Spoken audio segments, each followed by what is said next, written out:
Hi Mathemagnates, hope you all doing great. Thank you for all your likes, shares and subscriptions. మనం ఇంతవరకు perspectives in ఎడ్యుకేషన్లో 15 వీడియోస్ని complete చేసుకున్నాం. ఇది 16th video hot talk committee 1929. ఇంతవరకు చెప్పుకున్న వీడియోస్ అన్ని డిస్క్రిప్షన్లో లింక్ ఇవ్వబడ్డాయి, చెక్ చేసుకోండి. ఓకే, ఇదంతా షార్ట్ నోట్స్, ఈజీగా ప్రిపేర్ అవ్వడానికి నేను షార్ట్ నోట్స్ కింద దీన్ని ప్రిపేర్ చేశాను. ఓకే, మనం క్లాస్లోకి వెళ్దాం. హాట్ టాక్ కమిటీ 1929లో ఏం జరిగింది అనేది మనం చూద్దాం.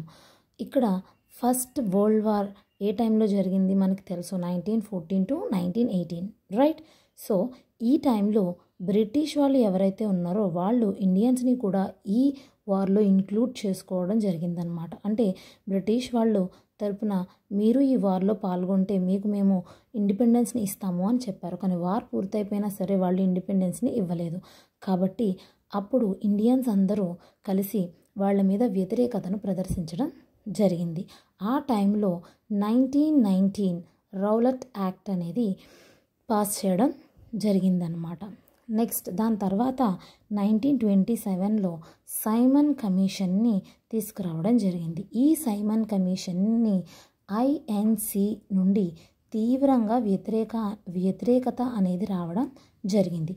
ఈ సైమన్ కమిషన్ యొక్క సబ్ కమిటీనే హాట్ టాక్ కమిటీ 1929 అని చెప్పుకోవచ్చు అనమాట.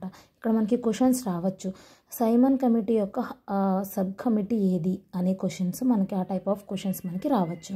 నెక్స్ట్ వన్, ఇది ఇంపార్టెంట్ అనమాట, sir Philip Joseph Hartog. ఈ నేమ్ని మనం జాగ్రత్తగా గుర్తుపెట్టుకోవాలి. ఇక్కడ ఈయన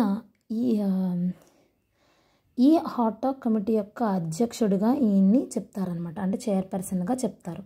ఓకే, ఇందులో ఉన్న రికమెండేషన్స్ ఏంటి అనేది మనం ఇప్పుడు చూద్దాం. క్వాలిటీ ఎడ్యుకేషన్, అందరికీ కూడా క్వాలిటీ ఎడ్యుకేషన్ని అందించాలి, అంటే గుణాత్మక విద్యను అందించాలి అని చెప్పడం జరిగింది. ఎడ్యుకేషన్ ఫర్ ఆల్, అందరికీ ఎడ్యుకేషన్ని అందించాలి. హరిజనాస్ ఆర్ బ్యాక్వర్డ్ క్యాస్ట్స్, వాళ్ళకు కూడా అందరితో పాటు సమానంగా విద్యను అందించాలి అని చెప్పడం జరిగింది.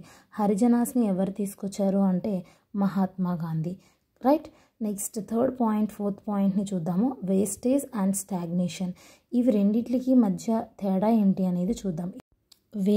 వేస్టేజ్ అంటే ఎవరైతే ప్రైమరీ ఎడ్యుకేషన్ని కంప్లీట్ చేయకుండా మధ్యలో ఆపేస్తారో దాన్ని వేస్టేజ్ అని పిలుస్తారు వాళ్ళని. స్టాగ్నేషన్ అంటే ఒకే క్లాస్లో ఎక్కువ ఇయర్స్ చదవడం, అంటే పాస్ అవ్వకుండా మళ్ళీ చదవడాన్ని స్టాగ్నేషన్ అని పిలుస్తారనమాట. ఈ రెండింటి మధ్య డిఫరెన్స్ని గుర్తుపెట్టుకోవాలి.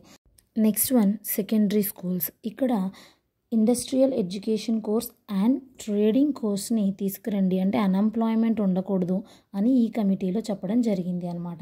టీచర్స్ ఎడ్యుకేషన్ క్వాలిఫికేషన్ని ఇంక్రీజ్ చేయాలి అని, వాళ్ళు ఇంక్రీజ్ చేయడం కోసం వాళ్ళని ఎంకరేజ్ చేయండి, వాళ్ళ శాలరీని కూడా ఇంక్రీజ్ చేయండి.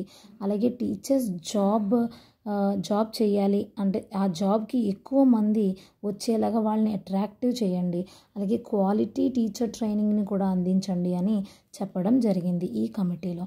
లాస్ట్ వన్, యూనివర్సిటీస్లో కూడా లైబ్రరీస్ని స్టార్ట్ చేయండి అని కూడా ఇక్కడ ఈ కమిటీలో చెప్పడం జరిగింది అనమాట. ఇదంతా కూడా హాట్ టాక్ కమిటీ 1929 గురించి.